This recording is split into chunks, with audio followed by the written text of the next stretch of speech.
Bangsa Indonesia bisa menciptakan mahakarya 1000 tahun yang lalu berupa struktur bangunan yang rumit dan presisi seperti Candi Borobudur, Candi Prambanan, dan banyak lagi candi serta peninggalan fisikal lainnya yang membuktikan ketinggian ilmu konstruksi dan arsitektural bangsa Nusantara. Kemudian senjata tradisional Nusantara yang kebanyakan berupa senjata pendek dan tusuk, tidak tajam bahkan sisi kiri kanannya. Mengapa bangsa Nusantara bukan bersenjata sabet? Kita jelaskan sedikit tentang metalurgi persenjataan. Bangsa Viking muasalnya bangsa Arya. Di Eropa dulu pedangnya menggunakan bahan besi atau fero. Kemudian bangsa Timur Tengah, bangsa Cina juga pedang mereka menggunakan bahan fero atau besi. Katananya para samurai Jepang berbahan titanium, kuat dan lebih ringan. Dan semuanya material-material tunggal, bukan material campuran atau alloy dalam besi atau warangan tadi. Sementara senjata tradisional Nusantara bahannya terbuat dari campuran logam, bukan monologam tapi logam campuran. Ada emas, ada platinum, ada baja, bahkan bisa 9 macam logam dalam keris atau badik atau rencong tadi. Dari mana saya tahu itu semua? Sahabat semua pasti tahu, saya dan kakak saya punya usaha kecil milik keluarga dan memang tidak dibesarkan karena kecintaan kakak saya akan seni aja kita ngutak-ngatik teknologi tadi, teknologi tradisional tentunya. Usaha tersebut menghasilkan litium, sudah 20 tahun berjalan dan kami ekspor ke Jerman dan Inggris. Dari mereka lah pihak Tiongkok, TCC, mengundang kami karena perusahaan kimia terbesar di Cina tersebut ingin litium dari kita yang sudah 2 tahun tidak kami layani permintaan tersebut karena alasan yang tidak bisa kami sebutkan di publik saat ini. Di belakang bengkel kami tersebut ada alat elektrolisis yang berbasis anoda, katoda, pengurai metal. Suatu hari kami gantung keris keluarga tersebut direndam dan dinyalakan listrik tersebut kira-kira 3 minggu lamanya. Apa yang terjadi 3 minggu kemudian?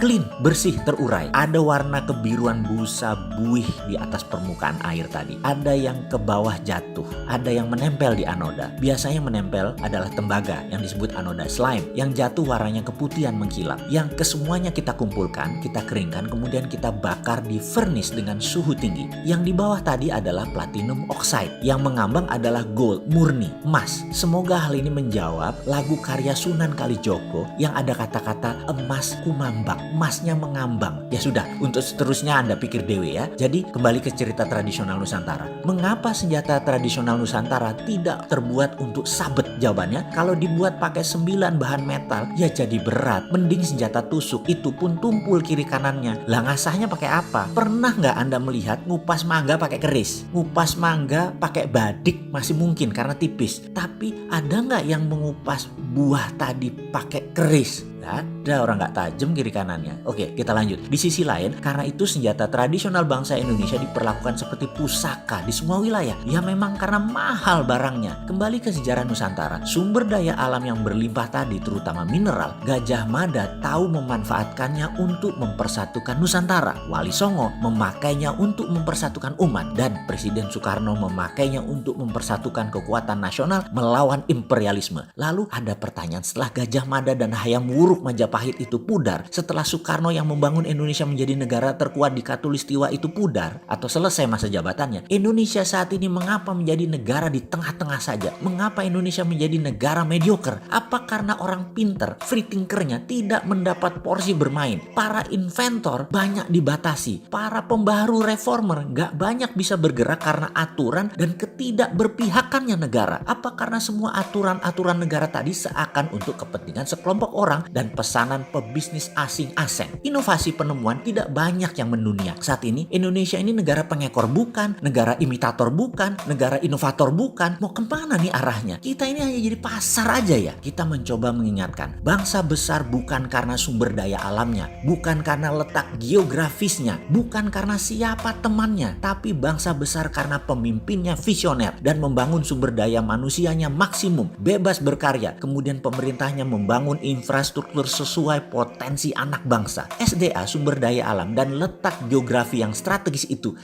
hanya bonus. Jangan terbalik, mentang-mentang sudah punya sumber daya alam yang banyak, punya letak geografis yang strategis, terus jadi sombong. Dunia butuh Indonesia gitu. Tidak begitulah.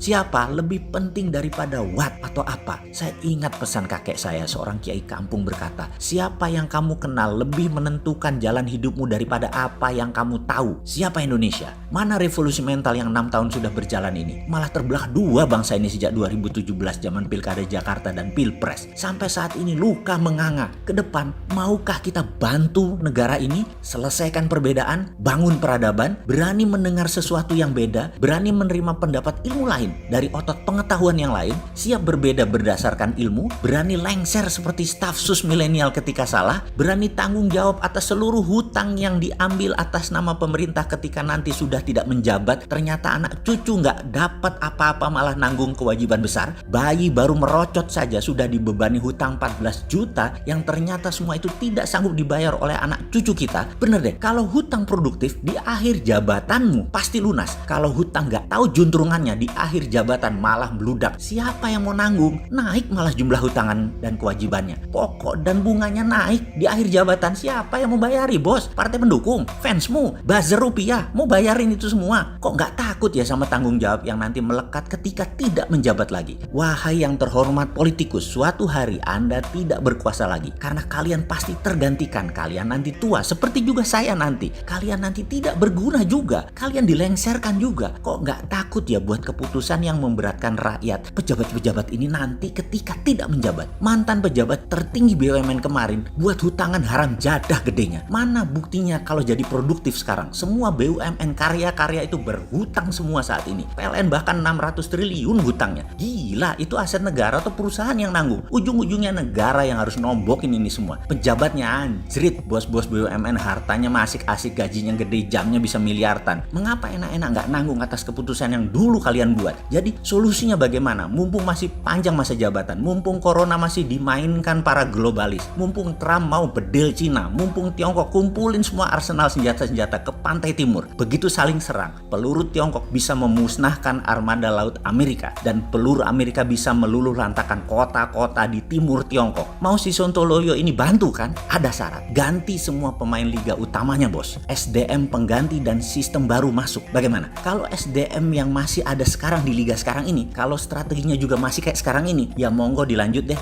Kita ini tipenya penyerang soalnya, nggak tahan main bertahan.